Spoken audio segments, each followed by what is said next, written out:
Hey, I'd like to welcome you to another episode of Mission Matters. My name is Adam Torres, and if you'd like to apply to be a guest in the show, just head on over to missionmatters.com and click on Be Our Guest to apply. All right, so today's guest is Mona Shum, and she's founder and principal over at Industrial Hygienist at Aurora Health and Safety. Mona, welcome to the show. Thanks, Adam. I just wanted to say it's Aurora Founder, Health. and you're a principal industrial hygienist. There we go. I said that wrong. And then the name of the company is Aurora Health and Safety. Yes? That's correct. That's correct, Adam. Thank you very much. Welcome. I butchered it. It was a long one. I'll be upfront and I'll be honest. You're the first principal industrial hygienist I've had on. Yeah, probably the only one you'll have on, actually. No, I'm in. So like just to get us started as we go through. So we got a lot to cover. So we're going to talk about modernizing how we handle hazards in the workplace. So we got a lot to talk about here. But just to get us kicked off, we'll start this episode the way that we start them all with our Mission Matters Minute. So Mona, at Mission Matters, our aim and our goal is to amplify stories for entrepreneurs, executives, and experts. That's what we do. Mona, what mission matters to you? Well, at Aurora Health and Safety, our mission is actually to prevent occupational disease through a combination of education and consultation. Yeah. So what I mean by that is really we're trying to make sure that everyone goes home as healthy as they came at the beginning of the day. Yeah. So first thing first, Mona, just to get us started, what is industrial hygiene? What is industrial hygiene? What does an industrial hygienist do? Sure, I get asked that quite often. So industrial hygiene is actually looking at exposures in the workplace. So we all know about safety, which is usually to prevent injury. So occupational hygiene is actually the science of recognizing, evaluating, and controlling exposures in the workplace that eventually, hopefully, prevents disease. So we're looking at things that maybe have a longer timeline than like a fall or a cut or something like that in the safety world. So industrial hygiene really is about trying to understand what kind of hazards we have, exposure hazards we have in the workplace, whether they're chemical, or whether they're biological or physical, something like noise or ergonomics, that sort of thing that can cause an injury in the future. How did you get started in this field? Like, how were you introduced to this originally?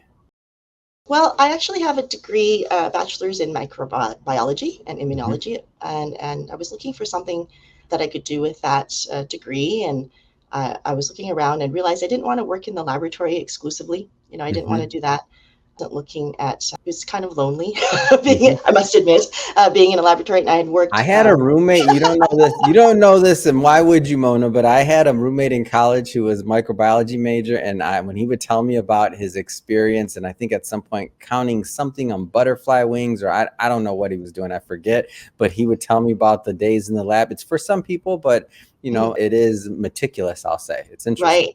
Yeah, and oftentimes you are by yourself. You might collaborate with other people, but essentially there were many long nights in my last year of my bachelor's. I was doing a thesis program, and I'd be alone until 2 a.m. in the morning, running my gels or doing whatever I was doing. Yeah. So anyways, I was looking for something where I could utilize science and maybe have some lab work as well, but that would involve going out in the world a little bit more. And so I found this program sort of in a happenstance way, where I was looking around at the University of British Columbia, and I was walking through this parking lot, and I saw a flyer on the wet ground, because in Vancouver it's often raining. That's where I'm from. And it was wet and soggy, but I don't know what it was about it that made me want to pick it up. So I actually picked it up. Yeah. And it was a soggy piece of, like, in those days, it was like people had posters and pamphlets. Yeah. They didn't have internet back then. I won't say exactly when, but anyways, they didn't have internet back then. So that's how people, distributed information about programs and whatnot. And I found this program. It said occupational hygiene program. And I was really intrigued. It said, do you want to be doing, field work? Do you want to be talking to people? Do you want to also do research? And do you want to be, had all those things that I was really intrigued about. And so I actually, in those days, I actually went to the faculty and I spoke to them. Like nowadays, you can't do that. You email them, or you don't even email them. You probably go online and do some kind of application. But in those days, I actually went to the faculty and I asked them about it. And I said, what does this all entail? What is this all about? and they were saying, well, we're trying to prevent occupational disease, and we're trying to do Mm. it, before it becomes a problem, so it doesn't burden our healthcare system. Yeah. People, so I was really into that, and I thought this really matches what I wanted to do. It brings some of that science that I really wanted to Hmm. have in my career, but it didn't confine me to like being Hmm. lonely in a lab. And I'm not Yeah. saying all labs are like that. I don't want to, Yeah. but Yeah. for me, it was a career path that worked well. Hmm. That's so interesting how we can have these changes in life. Like you picked up a piece of paper on the ground, Yeah, literally, and it took you in exactly. a whole nother direction. I've Yeah. had some people that I've interviewed that somebody asked them a question, or somebody, like these little moments in time that can Mhm. like take us down a path that leads to other things. I love stories like that when it's a little Yeah. bit of just kind of almost fate, like drawing you to Really, it. really Mhm. is. I mean, I normally don't pick up garbage, wet garbage off the off the ground. Like I just really, it's not a habit of That mine. was Okay. my next question, Mona. Do you often pick up wet? I really don't. So for me to actually You be don't look be like the type. I wouldn't have no, expected you to. Like so last. I do think there is some kind of like serendipity, fate, whatever you might call it, Yeah. in just doing that. Like in the Mhm. rain, I remember distinctly it was raining. I mean, it's Mhm. always raining in Vancouver in the Yeah. winter time, in the fall. Yeah. So, but I do remember that, and to this day, it's I'm just so Hmm. thankful that I did it. You know. Hmm. So let's go a little bit further into the conversation. So how do you get to the point to where now you're thinking about and launching oral health and safety? Like where did that part, the entrepreneurship part of it, come in line? Well, I think for me, like I've had a fairly long career in Hmm. industry, and then in consulting, and also in public health. Hmm. And then I went back into consulting at a larger firm. And I Yeah. think there was a bit of a downturn back in the early 2010s, where the company I was in was in oil and gas. Hmm. And at that time, we had a bit of a downturn with oil and gas, and there were a number of layoffs and things, layoffs that I had to actually Hmm. engage in. And so I was just really rethinking my career path and where it was going to go. And Hmm. luckily, my husband has had his own company for 30 years, 25 Hmm. years as well. So he had already shown me it could be done, this Hmm. sort of path. And then I started to think about it, and I said, you know what? It would be really wonderful to be able to be in control of my own career and my own destiny, because I Hmm. felt that when I was in a larger company like that, that I really wasn't. Like there's so many decisions and so many things that were totally out of my control. Yeah. And not that everything is in my control still. I mean, I still Of live in the course. real world. Yeah. But I can pick and choose, what I want to do. I can have my own mission. Hmm. It's my company's. And so Hmm. I really love that. And once I embarked upon it, it was very scary. The first time Hmm.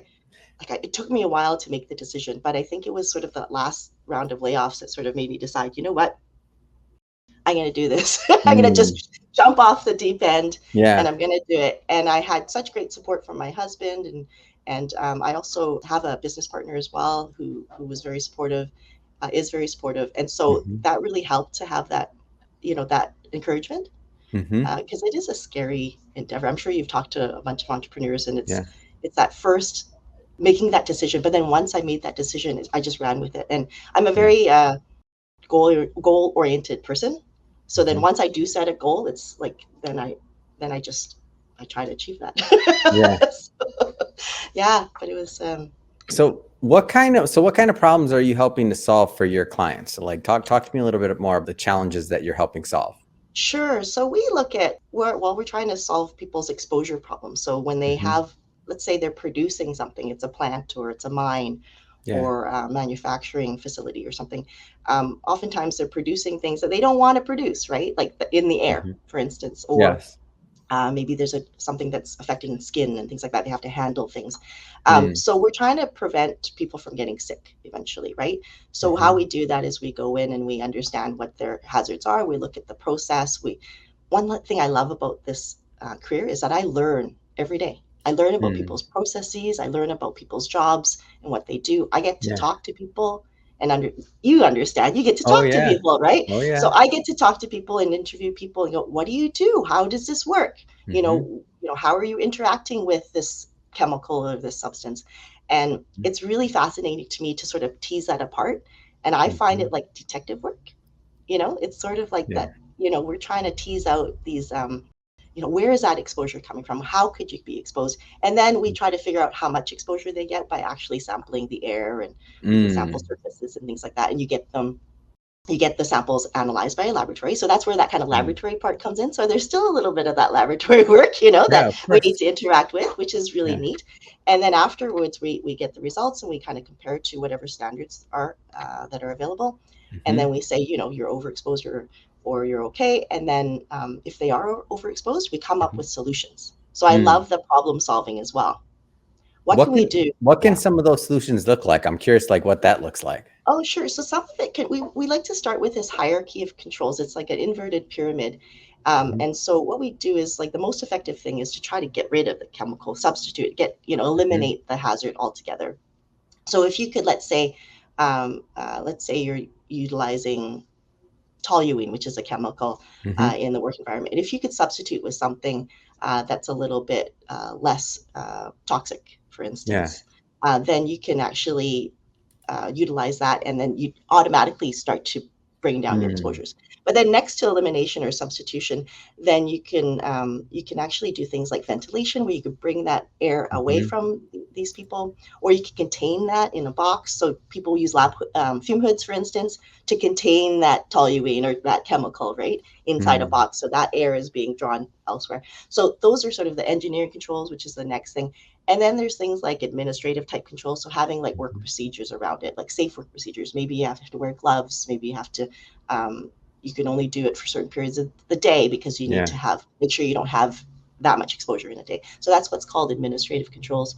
And then you have sort of your last line of defense, which is your personal protective equipment. So that is like wearing a respirator and things like Mhm. that, where it's not the most comfortable thing. So you don't want to jump to that immediately and forego those other things up top. But that is another line of defense, Mm. right? So that's what we work through when we Mm. think about different controls that could work to reduce people's exposures. And it's also working with the workplace, because what's realistic too. So we have to Mm. take that into consideration, because if we suggest something and, like, oh, you need to get a $3 million upgrade on your Yeah. ventilation system, that'll solve all your problems, and you're Yeah. talking to a mom and pop organization, they're going to be like, yeah, okay, yeah, see ya, Thank things you. like Yeah. that, Thank you right? for that advice. Yeah. So what can work for them? And we try to find Mhm. things like low hanging fruit. So what can immediately change right now Mm. that could prevent people from being further exposed? Can we Yeah. do that? And then can we figure out sort of midterm and longer term solutions for them? Like, maybe they can start to upgrade their ventilation system over time. Like, when Mhm. it starts to break down and things like that, they can do certain things to help, right? Mm. So we try to come up with strategies, really, for Yeah. people. Yeah. What kind of industries are you working in? We're really lucky. We work in a range of industries. So Mhm. I'd say mining is a big one that we work Yeah. in British Columbia and the Yukon. And then also we work at the airport, and we work for clean energy, like hydroelectric Mhm. energy. We also work for the film industry, which is really Mm. interesting, because BC, I don't know if you know, but Vancouver is like the third largest sort of film and television Mhm. center, behind Hollywood and Georgia, actually, Atlanta, Georgia. Yeah. So it's really neat up here that we get to be involved in that. Mm. Competing with Tyler Perry out there in Atlanta, right? That Yeah. compound they have is amazing. I saw that documentary, Maxine's Baby. I was like, oh my, I think that's what it's called, the Tyler Perry one. I'm like, oh my gosh, if you haven't caught it, definitely should. It's amazing what they did out there. I'm like, Wow. wow. Yeah. So we got Vancouver, we got Tyler Perry, we got Hollywood. I'm in. Yeah. What's your vision for this company going forward, like Aura Health? Like what's the vision for it? I am really trying to embrace technology. The company is Hmm. trying to do that. And industrial hygienists are not they're not the earliest adopters, I'm going to say, of Yeah. technology. So we as an industry are still using like Ethernet connections to connect our equipment to our computers, and Hmm. CD-ROMs. Things come on CD-ROMs. You can't even get a CD-ROM Hold player on, anymore. are you serious? Yes, no, You I'm can pretty still serious. buy CD-ROMs? I didn't even know that. There's old equipment, and they've been trying to like upgrade it, so at least it's like memory sticks and Okay. things like that, USB sticks. But it's essentially pretty old technology that we've been slowly improving. Of course. But it's a fairly small industry, like Hmm. compared to other other professions. So Mhm. I think there's just been slow movement. But like for me and my company, we want to start to embrace these things, like just simple things. We've been building some apps, for instance, Mm. to try to do exposure assessment and risk assessment out in the field more readily. So if we build Mhm. apps, for instance, that people could use, that you could use, Adam, you could Mm. download our heat stress app and you could figure out in LA right now, is it like a high risk or moderate risk of heat Yeah. stress? And then there's controls. Those controls are tied to what we have as regulation in British Columbia, but it'll give Mhm. you a good sort of idea of whether you're in the high or the low sort of Yeah. risk level. And so we've been trying to do more and more of that at Aura. We've been building we built a wildfire smoke app, same sort of Mm. thing, which tells you like, are you at high risk or moderate risk or low risk exposure to wildfire smoke? And so here it's becoming a huge issue in Canada, and Yeah. you probably And is down that, in and are California these too. Yeah. apps, I know you do, of course, B2B, but are these apps kind of almost like a B2C component too? Like anybody can download them, or is this only Anyone, still for the businesses? anyone Okay. can download them. So you could download it out of it. Mm. So if you go, it's actually, Yeah. we built it for a client, but our client is happy to share because they want to share with the world, which is fantastic, a wonderful philosophy. Yeah, that's amazing. So yeah, it's IATSE, IATSE 891.